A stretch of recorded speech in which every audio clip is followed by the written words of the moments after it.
"Excuse me, officer. Could you tell me why I have been pulled over? Get out of the car now." Now? She reached for her ID. He slammed his hand on the roof. "Did I stutter? Get your ass out. You do not belong in this neighborhood, and you damn well know it."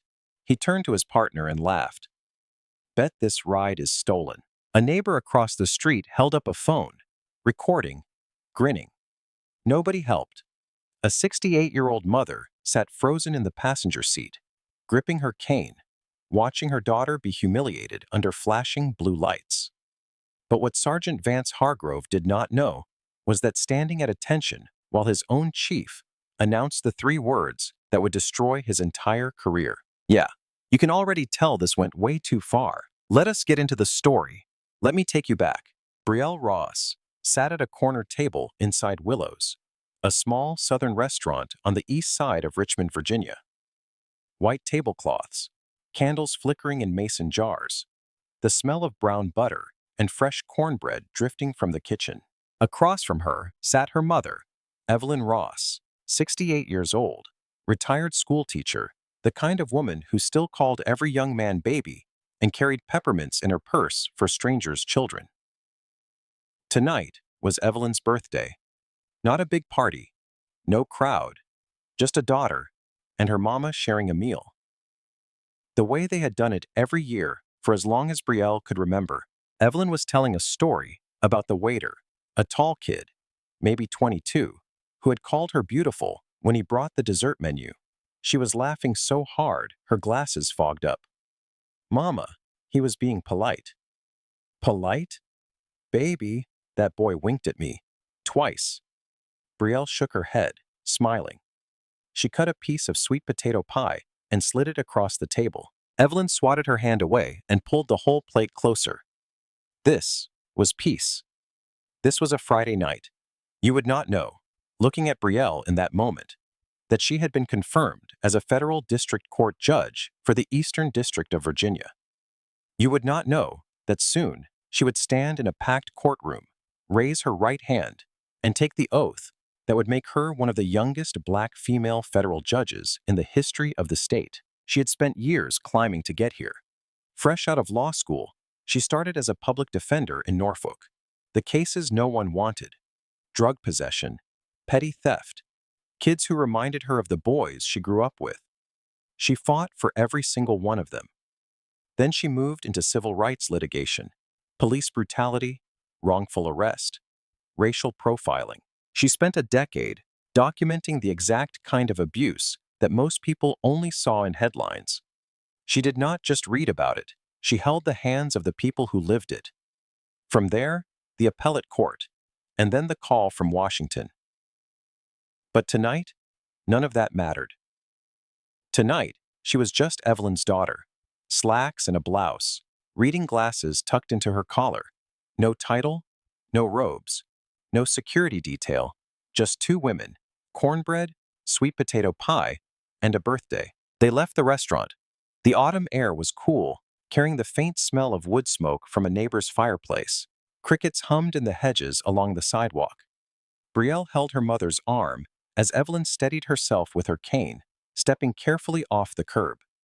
She helped Evelyn into the passenger seat, buckled her in, walked around to the driver's side. The silver sedan pulled out of the parking lot and turned onto Route 14, heading toward Elmwood Heights, the quiet, affluent suburb where Evelyn had lived for years. Elmwood Heights, manicured lawns, American flags on porches, streets so clean you could eat off them. The kind of neighborhood where people waved at each other, but locked their doors the second someone unfamiliar walked by. Brielle turned on the radio, gospel, low volume. Evelyn hummed along, her head resting against the window, eyes half closed. The dashboard glowed warm amber. The road was nearly empty. It was the kind of night where nothing was supposed to go wrong. Then, Brielle noticed the headlights. They appeared some distance back, bright, steady, keeping pace. She changed lanes. The headlights changed lanes. She signaled a turn. The headlights followed.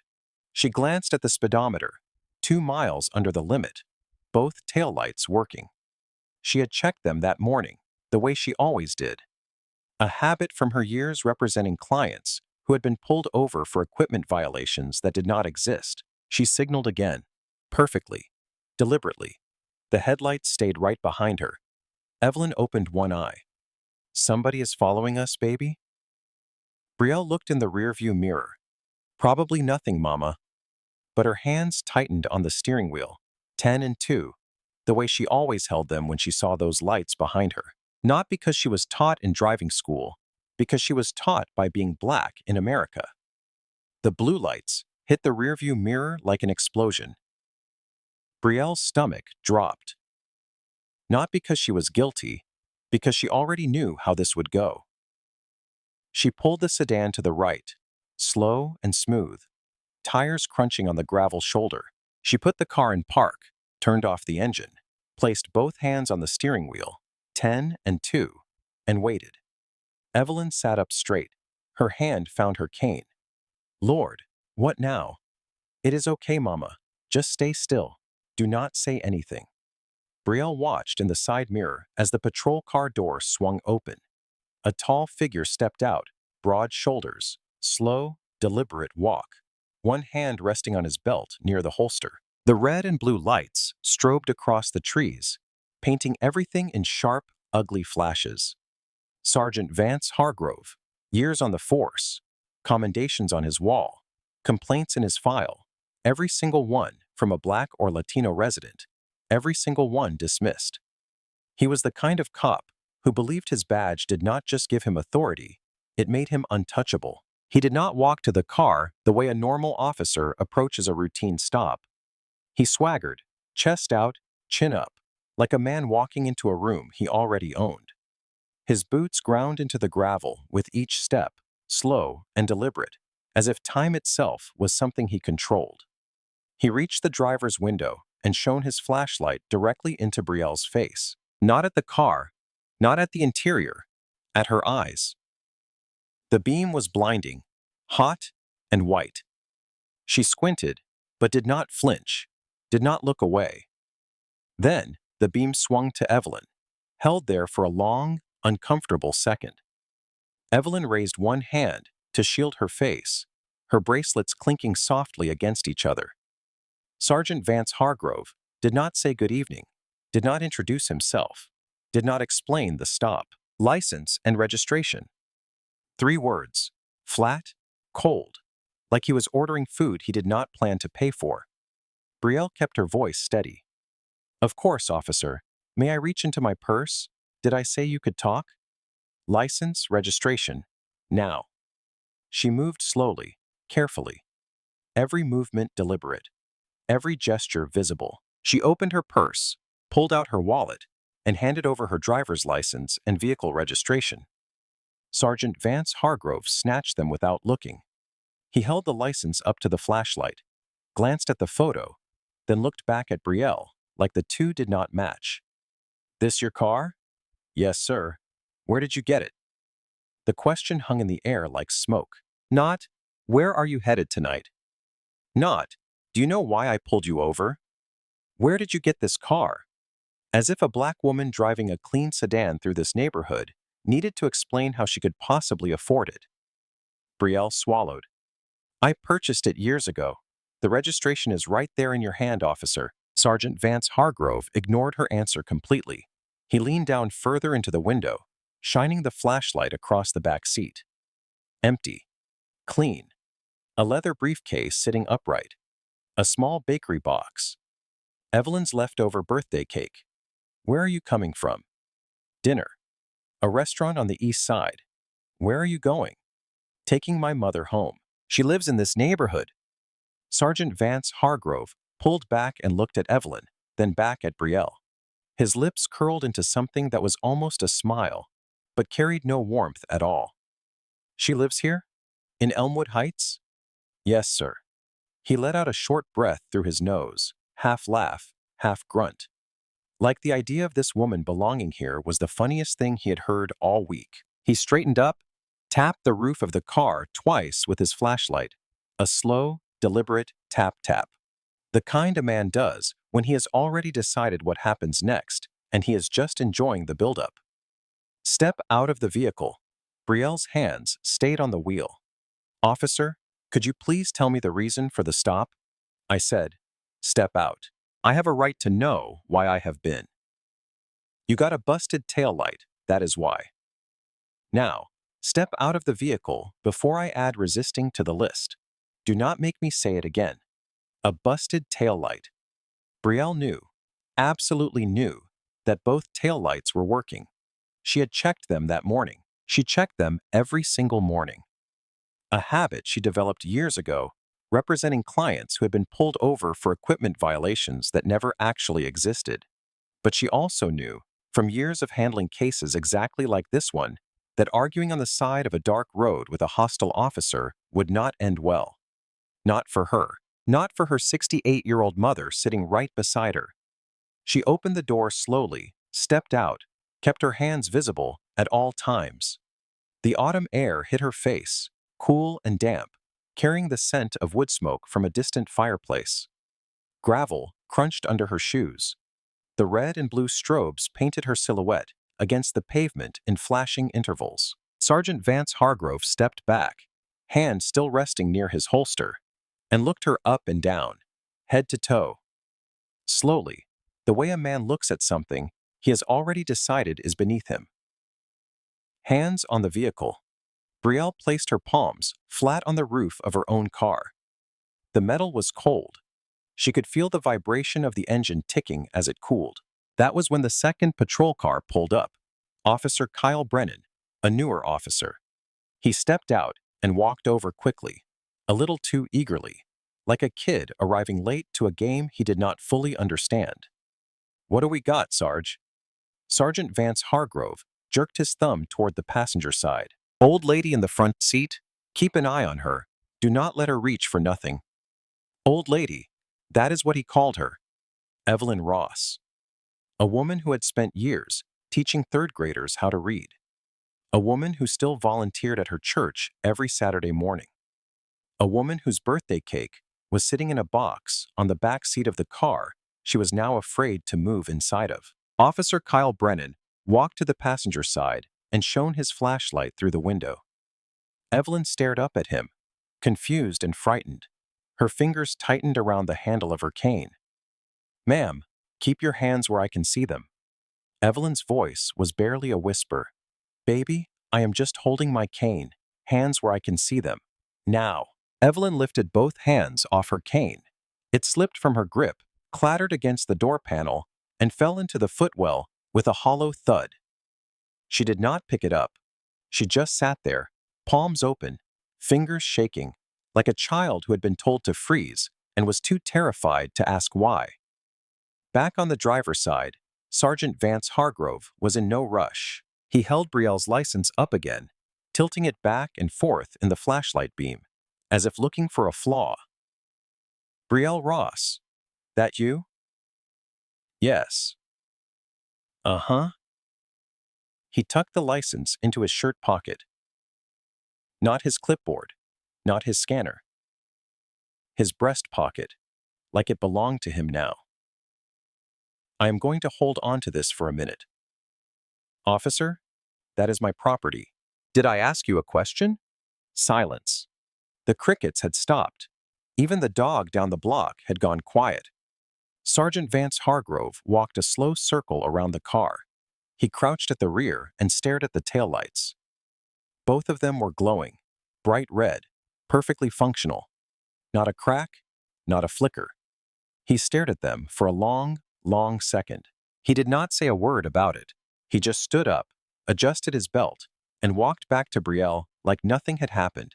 He leaned in close, close enough that she could smell the stale coffee on his breath, the faint tang of cheap aftershave, and he spoke low, almost a whisper, the kind of voice meant to remind someone exactly who holds the power. "Here is how this is going to work.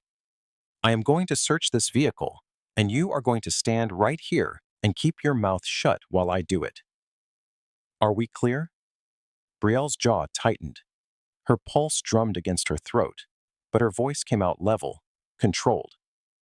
The voice of a woman who had spent years in courtrooms. "I do not consent to a search of my vehicle." Sergeant Vance Hargrove smiled.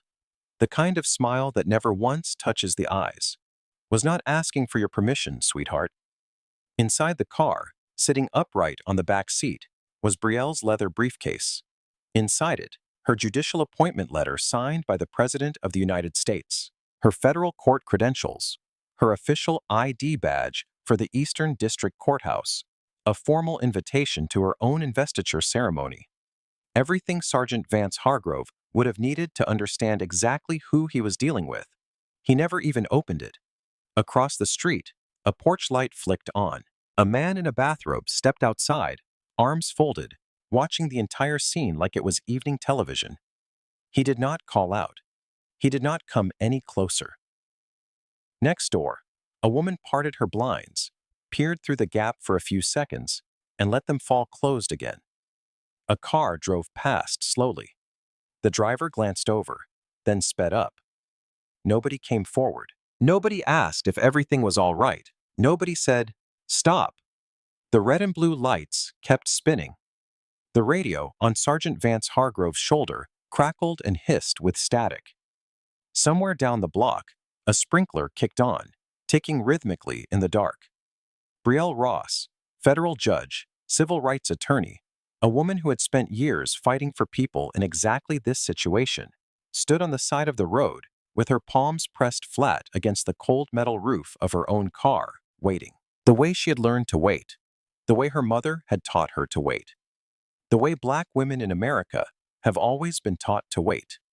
Sergeant Vance Hargrove popped the trunk first. He did not ask, did not explain.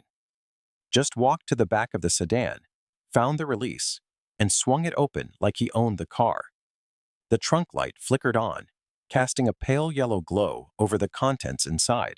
A spare tire, a first aid kit, a reusable grocery bag from Trader Joe's. Nothing. Absolutely nothing. Sergeant Vance Hargrove stared into that emptiness for a good while. Then he slammed it shut so hard, the whole car rocked. Evelyn flinched in the passenger seat. Her hands were still raised, palms shaking. He moved to the back seat next, pulled open the door, grabbed Evelyn's purse from the floor, and dumped it upside down across the leather. Everything scattered. Lipstick, reading glasses, a pack of tissues, a small leather Bible, a handful of peppermint candies she always carried for children at church, a prayer card from last Sunday's service slid off the seat and landed face down on the pavement. Sergeant Vance Hargrove did not pick it up. He stepped on it as he reached deeper into the car. Then, he found the bakery box, Evelyn's leftover birthday cake. He flipped it open, looked inside, and tossed it back onto the seat. A smear of frosting streaked across the leather. "Sarge," Officer Kyle Brennan said quietly from the other side, "there is nothing here." Sergeant Vance Hargrove did not answer. He reached for the briefcase. Brielle's leather briefcase, the one she carried to every courtroom, every meeting, every hearing for years. He unzipped it roughly. Inside were legal pads, manila folders, printed documents. On top of everything sat a cream-colored envelope embossed with the seal of the United States District Court, Eastern District of Virginia. Sergeant Vance Hargrove pulled the envelope halfway out, glanced at it, held it in his hand briefly. Then he shoved it back into the briefcase, zipped it shut, and tossed the whole thing onto the back seat like a bag of trash. He never opened the envelope. He never read the appointment letter inside. He never looked at the federal court ID clipped to the inside pocket. He did not care what was in that briefcase because he had already decided who Brielle Ross was the moment he saw her face. Sergeant Vance Hargrove walked back to where Brielle stood. His jaw was tight now, angry. He had searched the entire car and found nothing. No drugs, no weapons, no stolen property, nothing illegal, nothing even suspicious. And that made him angrier because now he looked like a fool. And men like Sergeant Vance Hargrove would rather double down than admit they were wrong. He stopped in front of her, close, too close. She could see the vein pulsing in his neck, smell the coffee and sweat radiating off him. "You think you are smart, do not you?" Brielle said nothing. Yeah. You think you are real smart, coming through here with your little briefcase and your nice car, acting like you are better than everybody. Sergeant, I have cooperated fully. The search found nothing. I would like to leave now. Sergeant Vance Hargrove laughed, short, sharp, ugly. He looked over his shoulder at Officer Kyle Brennan. You hear that? She would like to leave. He turned back, stepped even closer. Let me tell you something, sweetheart. You leave when I say you leave, not a second before. From the passenger seat, Evelyn's voice broke through, thin, trembling, but fierce. Why are you doing this? She has not done anything wrong. We just want to go home. Sergeant Vance Hargrove wheeled around and pointed his flashlight at Evelyn like a weapon. I told you to shut your mouth, old woman. One more word, and I am putting you in the car, too. Try me. Evelyn's lips pressed together. Her chin trembled. Tears rolled down her cheeks, catching the blue strobe light. She did not speak again. She just sat there, hands up, tears falling, unable to wipe them because she was afraid to move. Officer Kyle Brennan shifted his weight. He looked at the ground. He looked at Sergeant Vance Hargrove. Something crossed his face. Doubt maybe. Guilt. The faintest flicker of a conscience trying to surface. But he did not speak. He did not intervene. He just stood there, hands on his belt, and let it happen. Brielle watched her mother cry through the car window, and for the first time all night, her composure cracked. Not on her face. Her face stayed still as stone, but her hands, pressed flat against the roof of the car, were shaking. Not from fear, from rage. She spoke carefully, every word measured. Sergeant, both taillights are functional. You can see that for yourself. Your search produced nothing. You have no probable cause. What you are doing right now is unlawful detention, and I am asking you, respectfully, to let us go. Sergeant Vance Hargrove tilted his head, smiled that dead-eyed smile again. Unlawful detention? Oh, you are a lawyer now. I am telling you what the law says. Nah. Let me tell you what the law says. He stepped so close, she could feel the heat of his breath on her forehead. Out here, on this road, in the dark, I am the law. And if I say you stay, you stay. And if I say you talk, you talk. And if I say you shut up and spread your hands on this car, that is exactly what you do. Are we clear? Silence. A car drove past. The headlights swept across the scene. A black woman pressed against her own car. A white officer inches from her face.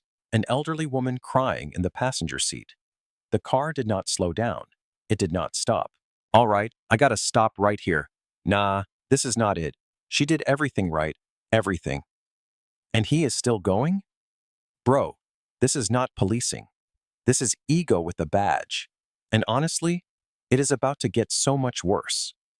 Sergeant Vance Hargrove turned to Officer Kyle Brennan. Get the old lady out of the car. Officer Kyle Brennan hesitated. Sarge, I do not think, did I ask what you think? Get her out, now. Officer Kyle Brennan opened the passenger door. Evelyn looked up at him, eyes wide and wet. He reached for her arm, then stopped. He could not do it. He stepped back and just held the door open. Ma'am, I need you to step out, please. Evelyn reached down for her cane. It had fallen into the footwell. Her fingers fumbled for it, shaking too hard to grip. Officer Kyle Brennan bent down and handed it to her. That one small gesture, the only moment of basic decency in this entire nightmare. Evelyn pulled herself up, one hand on the cane, one on the doorframe. Her knees buckled slightly. She steadied herself and stepped onto the gravel. The cold bit through her thin coat. She stood on the shoulder of the road, hunched and small, holding her cane with both hands, like it was the only thing keeping her upright. Sergeant Vance Hargrove looked at her and shook his head. Search her. Officer Kyle Brennan turned. What? You heard me. Pat her down. Sarge, she is 68 years old. She has got a cane. There is no pat her down, or I will. Officer Kyle Brennan swallowed hard. He stepped toward Evelyn. She closed her eyes. Her lips moved silently. Another prayer. He ran a quick, barely there pat down her sides. His hands were shaking almost as much as hers. Nothing. Of course, nothing. Brielle watched every second of it. She watched a stranger's hands touch her mother. She watched her mother stand on the side of a road, eyes closed, praying, being searched like a criminal on her birthday. Something broke in that moment. Not loudly, not dramatically. It broke, the way glass breaks underwater, silently, completely, all at once. Sergeant Vance Hargrove was not done. He walked back to Brielle, pulled her arms behind her back, and she heard the click before she felt the cold. Handcuffs, metal teeth biting into her wrists. What? What are you doing? Evelyn gasped from the curb. Your daughter is under arrest, resisting a lawful order, obstruction of justice. She did not resist anything. She did not do anything. Ma'am, one more word and you are coming to. I do not care how old you are. Evelyn collapsed back against the car, her cane slipping on the gravel. Officer Kyle Brennan caught her elbow just before she fell. Brielle felt the cuffs tighten. The metal pinched her skin. She could feel her pulse hammering against the steel, but she did not cry. She did not scream. She did not beg. She looked at Sergeant Vance Hargrove one last time, steady, calm, unblinking, and she said quietly, so only he could hear, "You are going to regret this, Sergeant. Not because of who I am, because of what you just." Sergeant Vance Hargrove leaned in and grinned. Sweetheart, the only thing I regret is not cuffing you sooner. He grabbed her arm and walked her to the back of the patrol car, opened the door, pushed her head down. She ducked into the back seat, the hard plastic bench, the cage partition, the stale smell of sweat and disinfectant. The door slammed shut. Through the window, she could see her mother standing alone on the curb, small, shaking, arms wrapped around herself. The birthday cake smeared on the back seat of the sedan. The prayer card, still lying face down on the pavement. The red and blue lights kept spinning. Nobody came to help. The ride to the station took some time. Brielle counted every one of them, not out loud, in her head, the way she used to count during depositions, when opposing counsel was trying to rattle her. Steady, measured, controlled. The patrol car smelled like old sweat, stale fast food, and something chemical she could not name. The plastic seat was hard and cold beneath her. The handcuffs dug into the small bones of her wrists every time the car hit a bump. She could feel the metal warming against her skin, pressing deeper with every turn. Through the cage partition, she could hear Sergeant Vance Hargrove humming, actually humming, like he was driving home from a barbecue. They pulled into the Crestwood Heights police station. Fluorescent lights, a concrete parking lot, the American flag hanging limp on a pole out front. No wind to lift it. Sergeant Vance Hargrove opened the rear door and pulled Brielle out by the arm, not gently. He walked her through the front entrance, past the reception desk, past two officers who glanced up from their paperwork and looked away just as fast. Intake, fingerprints, mugshot.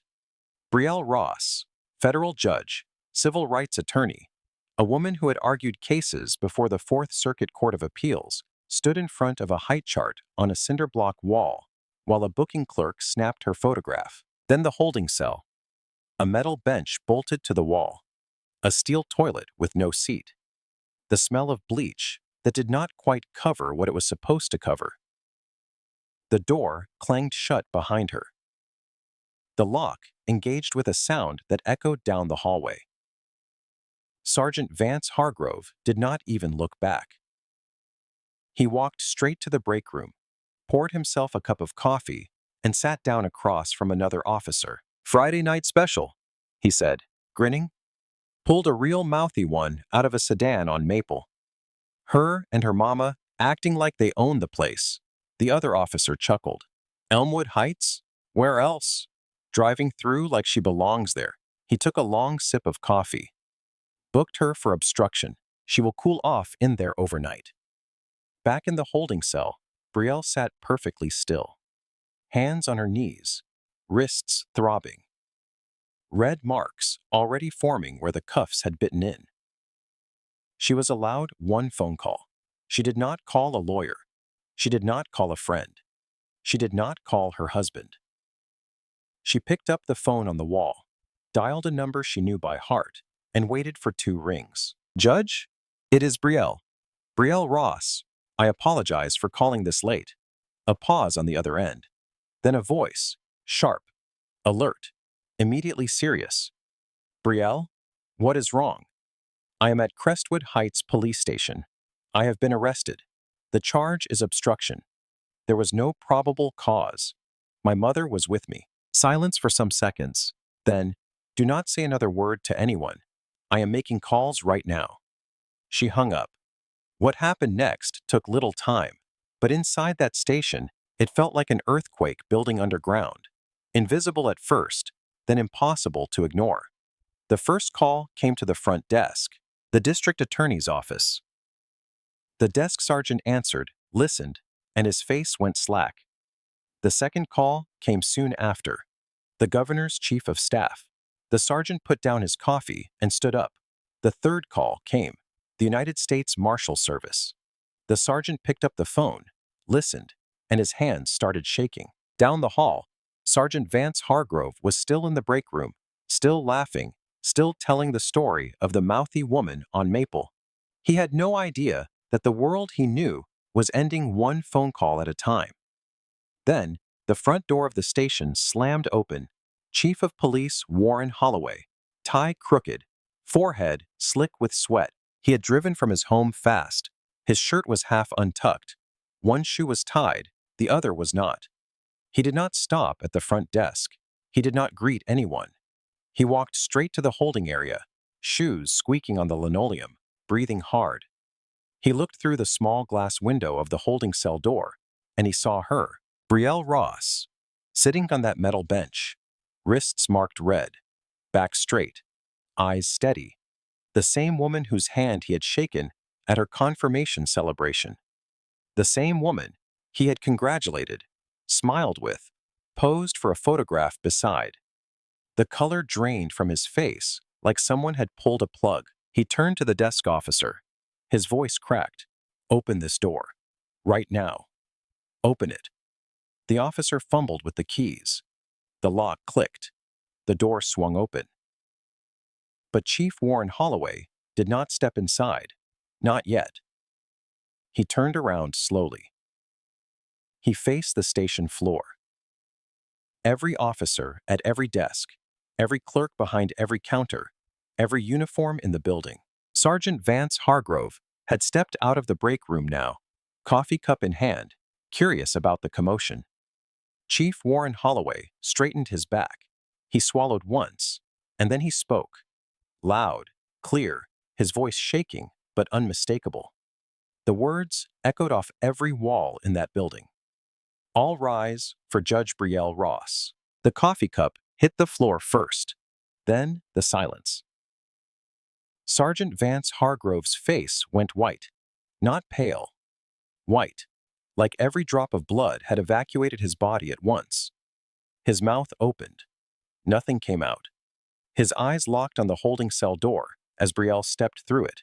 She stood in the hallway, back straight, chin level, wrists still bearing the red, swollen marks of his handcuffs. She looked directly at him.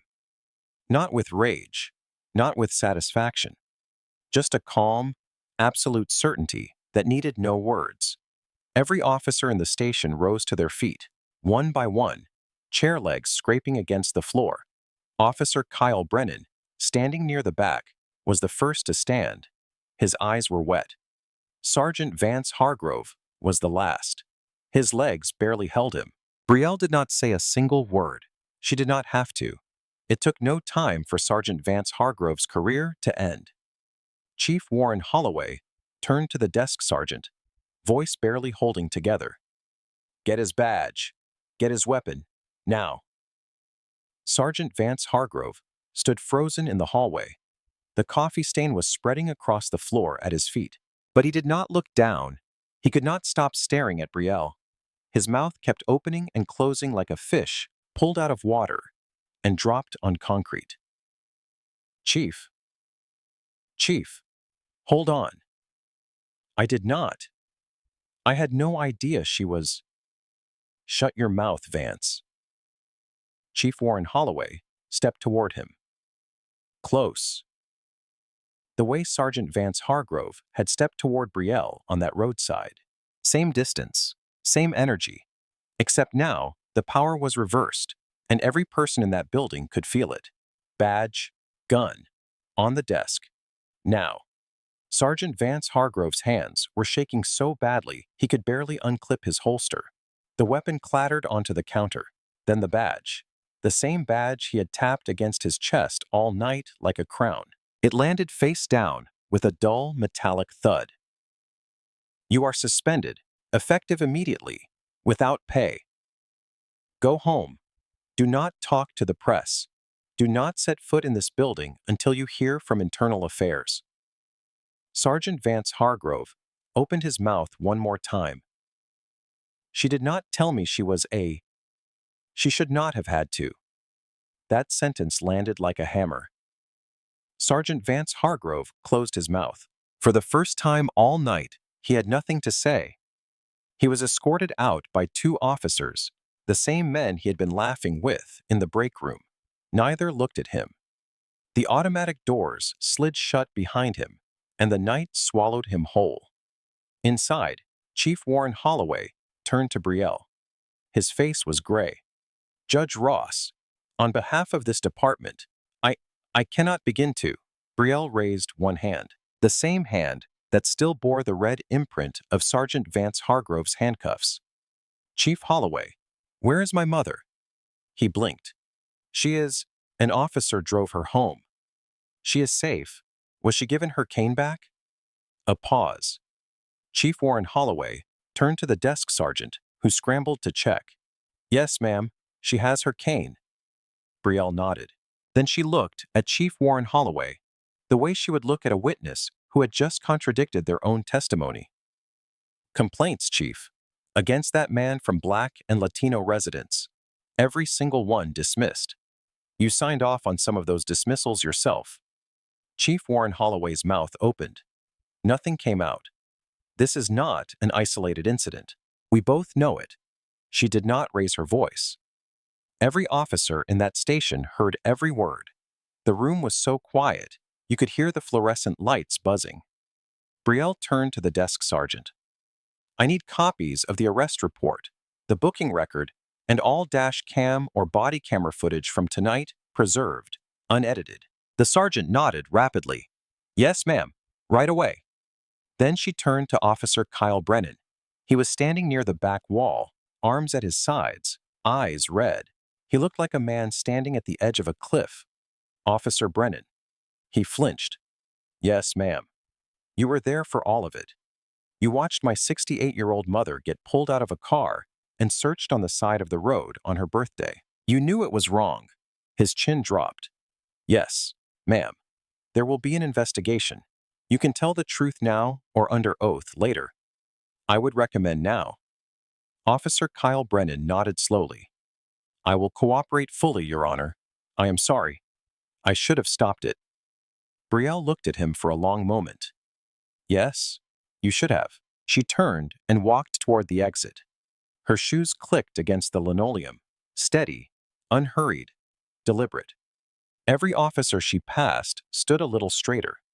A few lowered their eyes.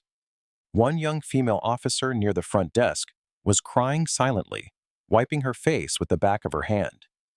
Brielle pushed through the front door and stepped into the night air. Cool, clean, the smell of damp asphalt and distant rain. She stopped on the sidewalk, closed her eyes, and took one long, deep breath. The same woman who had been fingerprinted and photographed in this building now stood on its front steps, free, back straight, breathing in the autumn night like she was tasting it for the first time. She pulled out her phone and called her mother. Mama, I am coming home. We are okay. On the other end, Evelyn was crying too hard to answer, but she was home. She was safe. and her cane was beside her. The video hit the internet the next morning. The neighbor from Maple Street, the one who had stood on his porch recording while Brielle was handcuffed, uploaded the footage to Twitter. Unedited, no filter, no commentary needed. Before long, it had millions of views. The footage was brutal in its clarity. You could hear everything. Sergeant Vance Hargrove's voice, sharp and mocking. The handcuffs clicking shut. Evelyn crying on the curb. And Brielle, silent, still, dignified, being shoved into the back of a patrol car while her 68-year-old mother stood alone on the side of the road, gripping a cane on her birthday. Then, Brielle's personal body camera footage was released. The small camera she kept clipped to her bag, a habit from her years as a civil rights attorney. This angle was closer, more intimate. You could see the look in Sergeant Vance Hargrove's eyes when he said, "I am the law."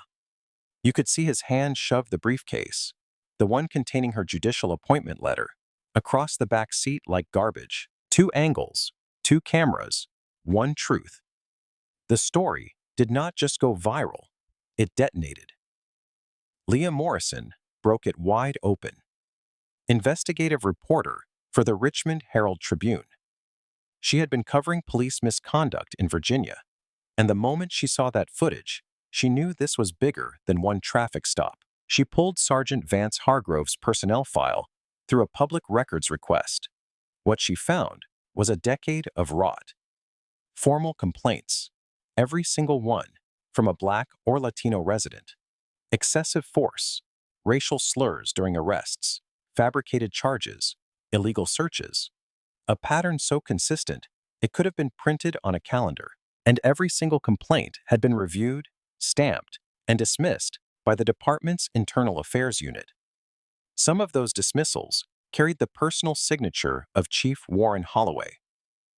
Leah Morrison published her first piece, front page, above the fold. The headline read, "Complaints, Zero Consequences," inside the department that arrested a federal judge. Before long, the Department of Justice announced a federal civil rights investigation. Not just into Sergeant Vance Hargrove, but into the entire Crestwood Heights Police Department. The probe would examine hiring practices, use of force policies, complaint handling procedures, and the department's track record with communities of color. This was not about one bad cop anymore. This was about the system that built him, protected him, and turned him loose on the streets with a badge and a gun for years. The trial came fast. Federal prosecutors moved with unusual speed, partly because the evidence was overwhelming, partly because the whole country was watching. Sergeant Vance Hargrove was charged with counts: unlawful detention, violation of civil rights under federal statute, filing a false police report, and abuse of authority. His attorney tried everything. My client followed standard operating procedure for a routine traffic stop. The prosecution played the video. The taillights, both glowing, both functional. The fabricated marijuana claim. The illegal search. Evelyn's purse dumped across the seat. The prayer card stepped on. The briefcase tossed aside without being opened. Sergeant Vance Hargrove exercised reasonable officer discretion based on his training and experience. Officer Kyle Brennan took the stand. He testified, quietly, steadily, with his eyes fixed on the floor, that Sergeant Vance Hargrove had told him before the stop that the car looked wrong for this neighborhood, that the marijuana smell was invented, that there was never any probable cause, that he, Officer Kyle Brennan, had known it was wrong from the first minute, but was too afraid of Sergeant Vance Hargrove to speak up. My client had no knowledge of the defendant's, excuse me, the victim's judicial status. The prosecutor stood up and said 5 words that silenced the courtroom. That should not have mattered. It took the jury little time. Guilty. All counts. Sentencing came soon after. The judge, a colleague of Brielle's from the federal bench, handed down the maximum: months in federal prison, a lifetime ban from law enforcement anywhere in the United States. His name entered into the National Decertification Index, a permanent record that would follow him for the rest of his life. Sergeant Vance Hargrove stood in the courtroom in a gray suit. No badge, no gun, no uniform. His hands were clasped in front of him, the same hands that had slammed Brielle against her own car, the same hands that had clicked handcuffs onto the wrists of a federal judge. Now, those hands were shaking. He did not speak at sentencing. His attorney asked for leniency. The judge denied it. But Sergeant Vance Hargrove was not the only one who fell. Chief Warren Holloway resigned the following week. Not voluntarily. The city council gave him a choice: resign or be terminated for cause. Leah Morrison's reporting had exposed what everyone inside the department already knew. Chief Warren Holloway had spent years burying complaints, protecting officers like Sergeant Vance Hargrove, and prioritizing department image over community safety. His resignation letter was one sentence long. He did not apologize. The Crestwood Heights Police Department was placed under a federal consent decree. Mandatory reforms included body cameras for every officer on every shift, an independent civilian oversight board with subpoena power, a complete overhaul of internal affairs procedures, and comprehensive bias training. Not a 2-hour slideshow, but a program with real evaluations and real consequences for failure. Officer Kyle Brennan received a suspension and was reassigned permanently to desk duty. His cooperation had earned him leniency, but not forgiveness. The narrator notes, Officer Kyle Brennan was not a monster. He was not cruel. He was something almost worse. He was a man who saw cruelty happening right in front of him and chose silence. And silence, when you are wearing a badge, is not neutral. It is a choice. And choices have costs. The community rallied. Hundreds gathered outside the Crestwood Heights courthouse on sentencing day. They held signs. They chanted. They read the names of every person who had filed the complaint against Sergeant Vance Hargrove. All of them. Out loud. One by one, into a microphone. The national media covered the story for weeks. Legal commentators called it a turning point. Civil rights organizations cited it in policy proposals. Law schools added it to their curriculum. And through all of it, Brielle Ross said almost nothing publicly. She let the evidence speak. She let the system work. She let the law, the same law Sergeant Vance Hargrove had claimed to be, do exactly what it was designed to do. The federal courthouse in Richmond, Virginia.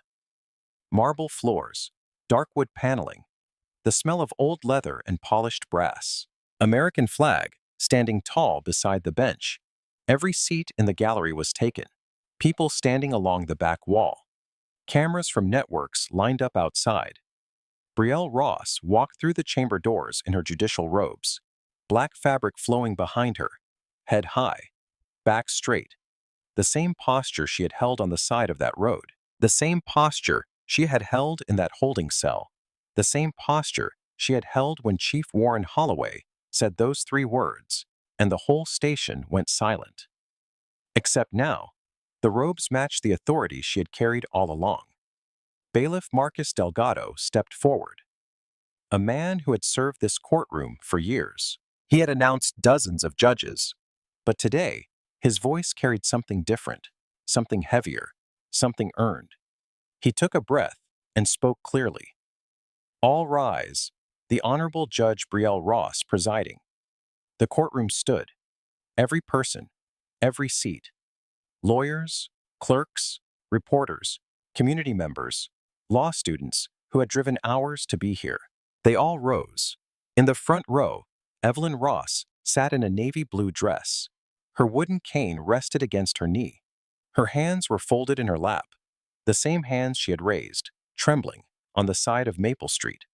The same hands that had been too afraid to reach for her own cane in the footwell of her daughter's car. Today, those hands were still. Today, those hands were steady. Tears ran down her face. But these were different tears, not fear, not humiliation, not helplessness. These were the tears of a mother watching her daughter rise. Not just to a bench, but above everything that had tried to pull her down. Brielle looked out across the courtroom. She saw her mother. She saw the faces of strangers who believed in what this moment meant. She saw young attorneys, black, brown, white, sitting in the gallery, watching, taking notes, dreaming. She placed her hands on the bench, the same hands that had been pressed flat against the cold roof of her own car, the same wrists that had been circled in steel. She sat down, and the courtroom sat with her. In the weeks that followed, Brielle established the Ross Fellowship, named after her mother, a mentorship program for young attorneys from underrepresented communities, free legal training, courtroom shadowing, one-on-one guidance from sitting judges and senior litigators. The first class had fellows. Evelyn attended every single opening ceremony. She sat in the front row each time, peppermints in her purse, calling every young lawyer baby, and telling them they were going to change the world. And most of them believed her, because when Evelyn Ross told you something, after everything she had been through, you did not argue. Brielle never sought fame from what happened that night. She never wrote a book, never did a talk show circuit, never turned her pain into a brand. She did one interview, just one. A local reporter asked her what she wanted people to remember about the incident. She said, "Do not remember me. Remember that it should not have taken a title for that stop to be wrong. Every person in that car, judge or not, deserved to be treated with dignity. That is not a privilege. That is a right. Look, this story? Fiction. But that feeling? Being looked at like you are nothing? Being guilty before you even say a word? Yeah, that is real. That happens every day. And it is on camera. So, real talk. What are we going to do about it? If you saw this happen right in front of you, not on a screen, not on a story, but right there on the sidewalk, under those flashing lights, would you hit record? Would you step forward? Would you say something? Or would you just keep walking? Tell me in the comments. I want to know. And if this story hit you somewhere deep, if it made your chest tight, if it made you angry, if it made you think, drop a like, share it with someone who needs to hear it. Subscribe, because we have got more stories coming. And trust me, the next one hits even harder. But here is what I want you to carry with you tonight. Justice does not begin in a courtroom. It begins with people who refuse to look away. Sometimes, the most powerful thing you can do is not speaking louder. It is standing still when the whole world is telling you to bow.